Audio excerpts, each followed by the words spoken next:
Hello Libra, Sun, Moon, Rising, and Venus signs. Kamusta po kayo?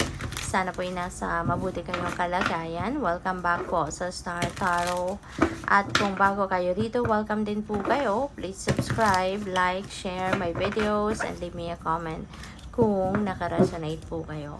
So, first message po ninyo, the moon energy. Yan, angel of dreams. So, most likely, ang iba sa inyo, Libra, maaring lagi kayong merong mga napapanaginipan lately, ano? And, those dreams, are guidance para sa iyo ng divine.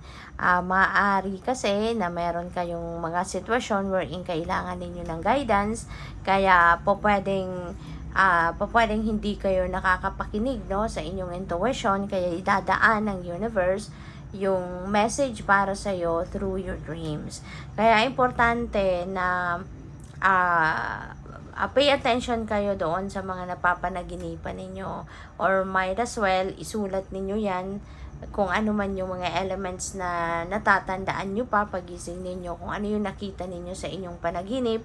Write them down on paper. Okay, isulat mo yan sa papel at gawan mo ng paraan na ma-research mo, i-google mo, i-search mo kung ano yung dream meaning ng specific element, no, na nakita mo sa inyong panaginip, at isulat mo lang yan dyan at basahin mo maya't maya, pwede mong balik-balikan yan at gabayan sa'yo, no, ng divine.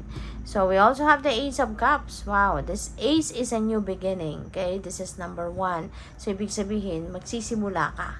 You're going to start something new rito. And since this is may love tayo na keyword dito, most likely, magsisimula ka ng bagong relasyon. Pwedeng meron ditong bagong love and romantic relationship. Pwede rin na meron ditong pag-level up, no, ng commitment. So, from being boyfriend-girlfriend, pwedeng mag-aasawa na. So, definitely, that is a new chapter in your life, no? In your love life, no? Pwedeng ganon. So, merong magsisimulang magsisibol. Merong sisibol na bagong pag-ibig din para sa iba sa inyo. Kaya, good luck po sa inyo. We have the Nine of Swords. May stress, no? At maaari na si Nine of Swords kasi pwedeng meron kayo ritong mga pinoproblema, meron kayong pinag-worry na situation, at hanggang sa nandoon na kayo sa maaring nagkaka-anxiety na kayo, kaya nai-stress na kayo. So, sana, i-transmute nyo na lang yung negative energy na yan into something positive para mas maging masaya kayo, mas makapag-isip kayo ng maayos, mas makapag-isip kayo ng kung ano ang tama ninyong gagawin. Okay? Pwedeng yung stress na to or yung kalituhan na to or problema na to could be related, no, sa pag-ibig. Baka iniisip pa ninyo, am I ready to get married? Or am I ready to enter a new relationship? Pwedeng ganun ang sitwasyon dyan. Yun ang pinag-worry ninyo. Or pwede rin, no, na dito sa mga choices. Baka namang problema kayo, ano na tuloy dito yung pipiliin ko? Kasi marami ang pwedeng choices na ito na nandiyan sa harap mo. And maybe that is what's causing you stress. Kasi baka gusto mo lahat, 'di ba? I-take advantage mo, but maaring hindi po pwede. Kasi how can you take care of everything, 'di ba? Kung sabay-sabay 'yan. So, maaring ito din ang isa sa mga nagpapaproblema sa iyo. So in this case then, with the Seven of Cups, ask for guidance from the divine. Okay? Magdasal ka, ask for guidance para matulungan ka, no, na makapamili kung alin dito yung best para sa iyo. Okay? So, what else? Tignan natin kung ano pa ang mga kaganapan. Baka yung mga choices na to, baka maraming manliligaw kayo. Pwedeng ganun ang ganap dyan. Or that could be related to work. Diba? So, what else? We have wait. Ayan. So, just wait a little more time, Libra. Pwede na ang iba sa inyo rito, baka merong sitwasyon na nagmamadali na kayo.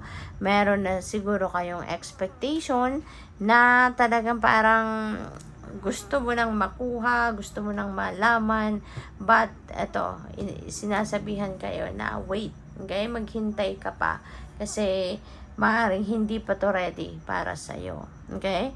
So, patience. You also need to practice patience kasi kailangan natin na maging kailangan natin na maging pasensyoso at pasensyosa paminsan. Kasi let's always remember na hindi lahat ng expectations natin ibibigay sa atin, hindi lahat ng gusto natin mangyayari, 'di ba? Kaya kailangan nating magpasensya at maghintay. We have If You Believe. Yan. So, ito din, magandang paalala na kung ano man yung inyong pinaniniwalaan, ano yung nasa isip mo, yan ang eventually magka-come to fruition. So, kung naniniwala ka na ikaw ay na-deserve mo, 'di ba, ang success, kung naniniwala ka na deserve mo ang happiness, kung naniniwala ka na deserve mo yung abundance, yung prosperity, 'di ba? Then one day, rest assured na yan ang makikita mo sa buhay mo. Alright? So we also have no.